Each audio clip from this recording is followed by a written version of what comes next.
आंबेगाव तालुक्यातील गंगापूर गावाचे उद्योजक रमेश भाऊ येवले यांनी मेंगडेवाडी येथील नवसाला पावणाऱ्या गणरायाचे दर्शन घेऊन गणरायांच्या चरणी 1.25 किलो चांदीची पंचारती तसेच साहित्य तसेच 210 किलो केशर खवा 2100 बॉक्स मोदकांचा प्रसाद गणरायांच्या चरणी अर्पण केलाय।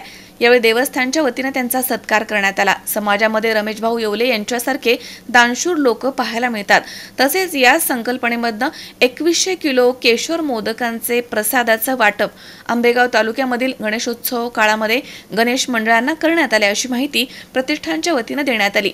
यावेळी मेंगडेवाडी गावाचे दानशूर व्यक्तिमत्व युवा उद्योजक योगेश मेंगडे, गणेश देवस्थान ट्रस्टचे अध्यक्ष उत्तमराव मेंगडे, उपाध्यक्ष दिलीपराव चक्कर, माजी सरपंच भरत फल्ले, भरत मेंगडे तसेच खजिनदार देवराम मेंगडे, सचिव प्रकाश रणपिसे, माजी चेअरमन विठ्ठलराव गवारी, विश्वस्त ज्ञानेश्वर मेंगडे, भास्कर मेंगडे, हरिश्चंद्र मेंगडे, दत्तात्रय मेंगडे आणि सर्व ग्रामस्थ मेंगडेवाडी यांनी केलेल्या कार्याचं कौतुक करत त्यांना पुढील कार्यासाठी शुभेच्छा दिल्या आहेत। गणपती देवस्थान मेंगडेवाडी हे अत्यंत पुरातन असं मंदिर आहे।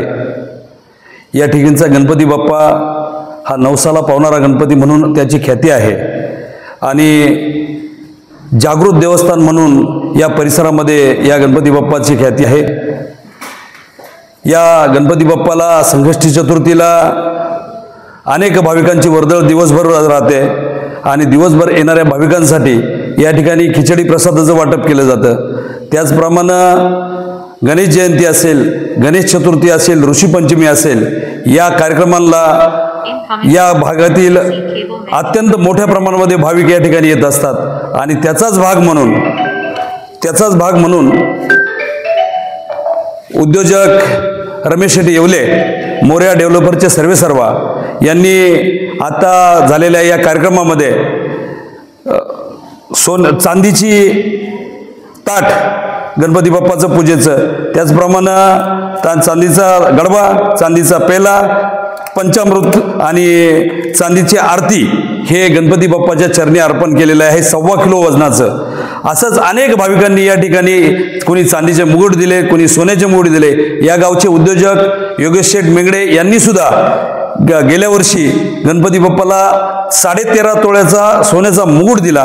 त्याचप्रमाणे याच गावातील युवा उद्योजक सन्माननीय मच्छिंद्र शेठ मेंगडे यांनी या मंदिरामध्ये 8 ते 10 लाख रुपये खर्च करून संपूर्ण टाईल्स बसवण्याचं काम त्यांच्या माध्यमातून झालं। या सर्व दानशूर व्यक्तींना या गणपती बाप्पांचा आशीर्वाद नेहमी राहो आणि यांची उत्तरोत्तर प्रगती हो अशी या ठिकाणी गणपतीच्या बाप्पाच्या चरणी मी प्रार्थना करतो। मेंगडेवाडी देवस्थान, गणेश देवस्थान मेंगडेवाडी या देवस्थानाच्या संदर्भामध्ये बोलत असताना हे देवस्थान अतिशय पुरातन काळातून या ठिकाणी स्थानापन्न झालेलं आहे। या ठिकाणी सुरुवातीला गण्या डोंगरावरती त्या ठिकाणी एक गणपतीचं स्थान होतं। काही काळानं त्या ठिकाणी जुने लोक जाऊ शकत नव्हते, त्यामुळं एक भक्ताच्या स्वप्नामध्ये या ठिकाणी दृष्टांत दिला आणि गणपती बाप्पाने दृष्टांत दिल्यानंतर या ठिकाणी एक जुन्या चावडी होती, त्या ठिकाणी खोदण्यात आलं। त्यामध्ये गणपतीची या ठिकाणी जी मूर्ती आहे ती त्या ठिकाणी मिळाली। त्यानंतर उत्तरोत्तर या ठिकाणी या देवस्थानचं महत्त्व वाढत गेलं।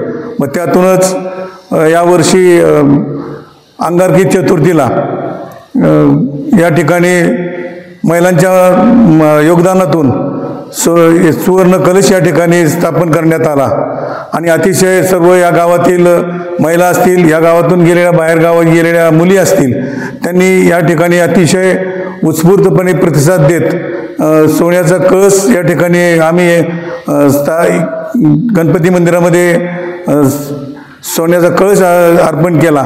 त्याचप्रमाणे 16 तोळ्याचा एक हार सुद्धा या ठिकाणी गणपती बाप्पासाठी करण्यात आला।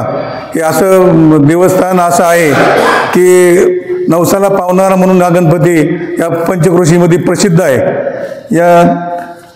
आता या गणेशोत्सवाच्या काळामध्ये रमेश शेठ येवले यांनी गणपती बाप्पासाठी 1.25 किलो चांदीचं एक ताट आणि पूजेचे सर्व साहित्य, मग त्यामध्ये गडबा असेल, पेला असेल, पंचारती असेल, अशा प्रकारे त्यांनी या ठिकाणी दान दिलं।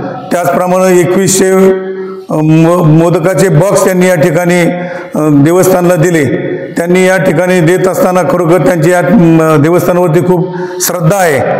त्यांचं उत्तरोत्तर या देवस्थानच्या वतीनं त्यांना अतिशय चांगली प्रगती हो अशी आमच्या देवस्थानच्या वतीनं त्यांना शुभेच्छा या ठिकाणी व्यक्त करतो.